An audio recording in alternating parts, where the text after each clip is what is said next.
Hi guys, welcome to my YouTube channel. അങ്ങനെ അലീന പടിയിറങ്ങുന്ന ദിവസം വന്നെത്തി. വളരെയധികം ഹൃദയഭേദകമായ ഒരു എപ്പിസോഡായിരുന്നു അത്. ആ ഒരു യാത്രയയപ്പ് വളരെയധികം സങ്കടകരമായിരുന്നു. കൂടെ നിന്ന് എല്ലാവരും കരച്ചിലായിരുന്നു. ബാലചന്ദ്രനാണെങ്കിൽ വിങ്ങിപ്പൊട്ടായിരുന്നു. പക്ഷെ അവളുടെ മുന്നിൽ നിന്ന് അധികം കരയാനും പറ്റില്ല. കാരണം അവൾക്ക് നല്ല വിഷമാകും.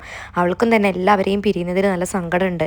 ഒന്നാമത് ഇത്രയും കാലം ഒറ്റയ്ക്ക് താമസിച്ചിട്ട് ഒറ്റയ്ക്കാണ് ജീവിച്ചത്. അപ്പം ഇവിടെ വന്നപ്പോൾ അവൾക്ക് ഫാമിലി കിട്ടി, എല്ലാവരെയും കിട്ടി.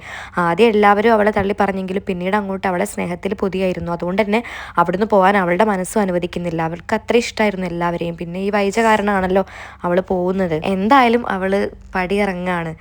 ബബിതയാണെങ്കിൽ അവളെ യാത്ര അയക്കാൻ വരുന്നില്ല കേട്ടോ. അവൾ നേരെ റൂമിലേക്ക് പോയി. എന്നിട്ട് പറയുന്നുണ്ട്, എനിക്കിങ്ങനെ യാത്ര അയക്കാനൊന്നും കഴിയില്ല, എനിക്ക് താല്പര്യമില്ല എന്നൊക്കെ പറഞ്ഞിട്ട് അവൾ അകത്തേക്ക് പോയി. അത് അവളുടെ വിഷമം കൊണ്ടാണ്. അപ്പം കൃഷ്ണമോൾ പറയുന്നുണ്ട് അലീനയോട്, ചേച്ചി സങ്കടപ്പെടേണ്ട, അത് ബബി ചേച്ചി ഇങ്ങനെ തന്നെയാണെന്ന്. അപ്പം അലീന പറയുന്നുണ്ട്, എനിക്കറിയാം, പക്ഷെ ഞാൻ എന്ത് ചെയ്യാനാണ്, എനിക്ക് ഇവിടുന്ന് പോകാനോ നിങ്ങളെ വിട്ട് പിരിയാനോ ഒന്നും താല്പര്യമില്ല. പക്ഷെ എൻ്റെ സാഹചര്യം ഇതായിപ്പോയി, എനിക്ക് പോയല്ലേ പറ്റൂ എന്നൊക്കെ പറഞ്ഞ് അവൾ പൊട്ടിക്കരയാണ് കേട്ടോ. നല്ല അടിപൊളിയായിട്ടായിരുന്നു അവൾ ഡ്രസ്സ് ചെയ്തിട്ടുണ്ടായിരുന്നത്. അതായത് സാരിയാണ് ഉടുത്തത്. നല്ല അണിഞ്ഞൊരുങ്ങിയിട്ടാണ് നിൽക്കുന്നത്. എന്തായാലും ഇവിടുന്ന് പോവല്ലേ, അപ്പം കുറച്ച് സന്തോഷത്തോടു കൂടെ പോകാമെന്ന് ഓർത്തു. പക്ഷെ അതൊന്നും നടന്നില്ല കേട്ടോ. കാരണം എല്ലാവരും ഭയങ്കര കരച്ചിലായിരുന്നു. അവളെ വിട്ടു പിരിയാൻ ഭയങ്കര സങ്കടം എല്ലാവർക്കും. അതിലേറെയാണ് ബാലചന്ദ്രന്. അവൾക്കും തൻ്റെ അച്ഛനെ വിട്ടു പോകാൻ അത്രയും വിഷമം, അത്രയും അവളെ സ്നേഹത്തോടെ പൊതിഞ്ഞത് ഇത്രയും കാലത്തിനിടയ്ക്ക് ഈ ഒരു അച്ഛൻ മാത്രമാണ്. അപ്പം അതുകൊണ്ട് തന്നെ ബാലചന്ദ്രനെ വിട്ടു പിരിയാൻ അവൾക്ക് തീരെ പറ്റുന്നില്ല.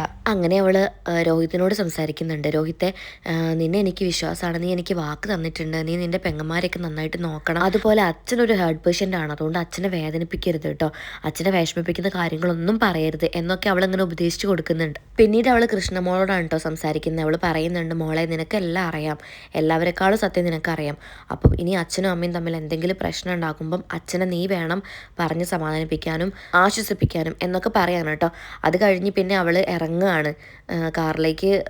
ബാഗും കാര്യങ്ങളൊക്കെ രോഹിത്തും കൃഷ്ണമോളൊക്കെ എടുത്ത് വെക്കുന്നുണ്ട്. അപ്പോൾ അവളൊന്ന് തിരിഞ്ഞു നോക്കുകയാണ് കേട്ടോ വീട്ടിലേക്ക്. ബബി എങ്ങാനും വന്നാലോ, പക്ഷെ അവൾ വന്നില്ല കേട്ടോ. ബബിതയാണെങ്കിൽ റൂമിൽ ഭയങ്കര സങ്കടത്തിലുമാണ്. അങ്ങനെ അച്ഛൻ പറയുന്നുണ്ട്, വേഗം കയറും മോളെ, ഒരുപാട് യാത്ര ചെയ്യാനുള്ളതാണ്. അവളുടെ നോട്ടം കണ്ടപ്പോൾ കൃഷ്ണമോൾക്കും രോഹിത്തിനും മനസ്സിലായി ബബീനെ വെയിറ്റ് ചെയ്ത് നിൽക്കുകയാണ് അലീന ചേച്ചി എന്നുള്ളത്.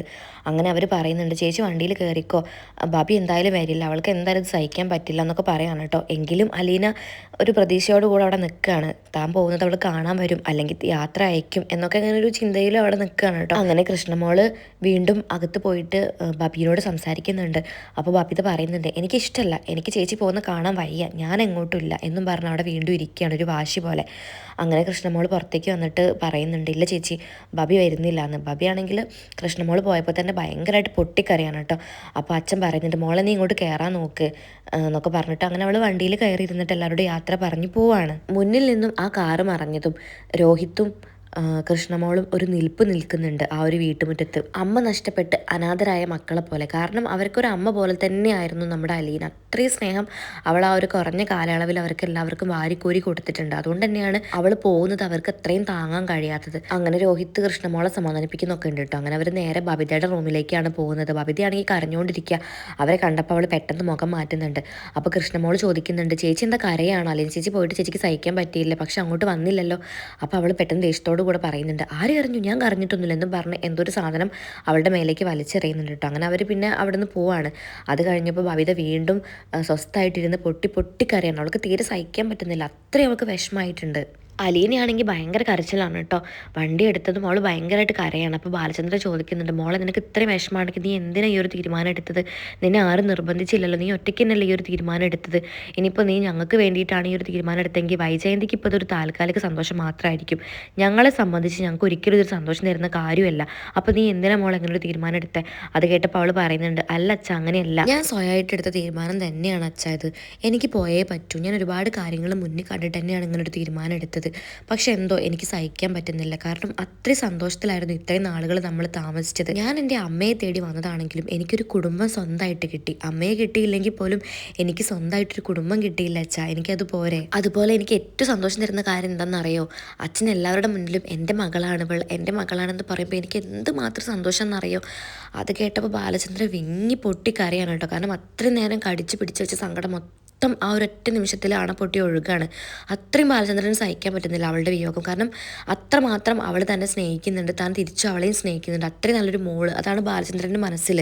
പിന്നീട് കാണിക്കുന്നത് കമലയാണ് കേട്ടോ. കമലയ്ക്കാണെങ്കിൽ ഭയങ്കര സന്തോഷം അലീന പോകുന്നതിൽ. അങ്ങനെ മനുവിൻ്റെ അച്ഛനോട് അലീന പോയ കാര്യം കമല പറയുന്നുണ്ട്. എന്നോട് രഞ്ജു വിളിച്ചാണ് പറഞ്ഞത് അവൾ പോയെന്ന്. സന്തോഷമായി എനിക്ക്, ഞാനത് ആഘോഷിക്കും. എൻ്റെ മനുവിനെ കയ്യും കാലും കാണിച്ച് അവളാണ് ഈ വശത്താക്കിയത്.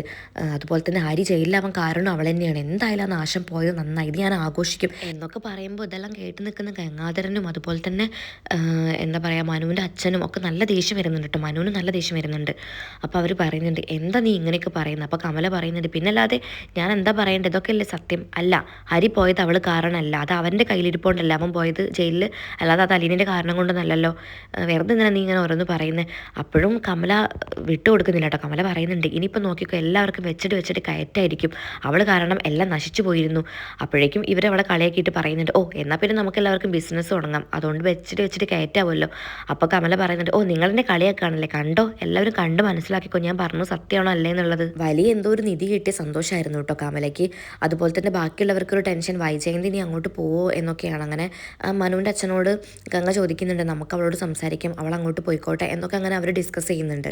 എന്തായാലും അവളുടെ സ്വഭാവം മാറാനൊന്നും പോകുന്നില്ല, അവിടെ പോയിട്ട് അവൾ വീണ്ടും പ്രശ്നം ഉണ്ടാക്കും. അങ്ങനെയാണെങ്കിൽ ബാലചന്ദ്രൻ നമ്മളെ ഇട്ട് പൂട്ടും എന്നൊക്കെ ഇങ്ങനെ പറയാൻ കേട്ടോ. നമ്മൾ എത്രയെന്ന് വെച്ചിട്ട് അവളെ ഉപദേശിക്കുക, അവളെന്തായാലും അങ്ങോട്ട് പോവട്ടെ. അലീൻ എന്തായാലും എല്ലാവരുടെയും പ്രശ്നം പരിഹരിക്കാൻ വന്നൊരു മോളായിരുന്നു. പക്ഷെ എല്ലാവരോടും നമുക്ക് പരിഹരിക്കാൻ പറ്റില്ലല്ലോ, എങ്കിൽ പോലും അവളെല്ലാം സോൾവ് ആക്കാനാണ് വന്നത്. പക്ഷേ അവൾക്ക് പോവേണ്ടി വന്നു എന്നൊക്കെ ഇങ്ങനെ അവർ അങ്ങോട്ടും ഇങ്ങോട്ടും പരസ്പരം പറയാണ്. എങ്ങോട്ടാണ് പോകുന്നതെന്നോ എവിടേക്കാണെന്നോ എന്നൊന്നും അവൾക്ക് അറിയില്ല.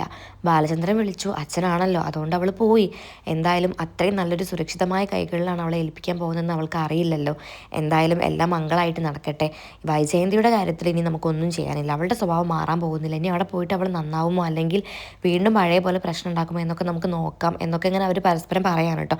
കാരണം സ്വന്തം അനിയത്തിനെ പറ്റി അവർക്ക് തീരെ പ്രതീക്ഷയില്ല തന്നെ. അപ്പോൾ നമുക്ക് നോക്കാം വൈജയന്തിയിൽ ഇനി ഉണ്ടാവുന്ന മാറ്റങ്ങളൊക്കെ എന്താണെന്നും അതുപോലെ സ്റ്റാലിനെയും അലീനയും കണ്ടുമുട്ടുമ്പം എന്തൊക്കെയാണ് സംഭവിക്കാൻ പോകുന്നത്, ആ ഒരു കാഴ്ച ബാലചന്ദ്രൻ എങ്ങനെ സഹിക്കും എന്നൊക്കെ നമുക്ക് അടുത്ത എപ്പിസോഡുകളിൽ നോക്കാം. അപ്പോൾ എൻ്റെ ചാനൽ ഇതുവരെ സബ്സ്ക്രൈബ് ചെയ്യാത്തവർ സബ്സ്ക്രൈബ് ചെയ്ത് സപ്പോർട്ട് ചെയ്യണേ. Okay bye, thank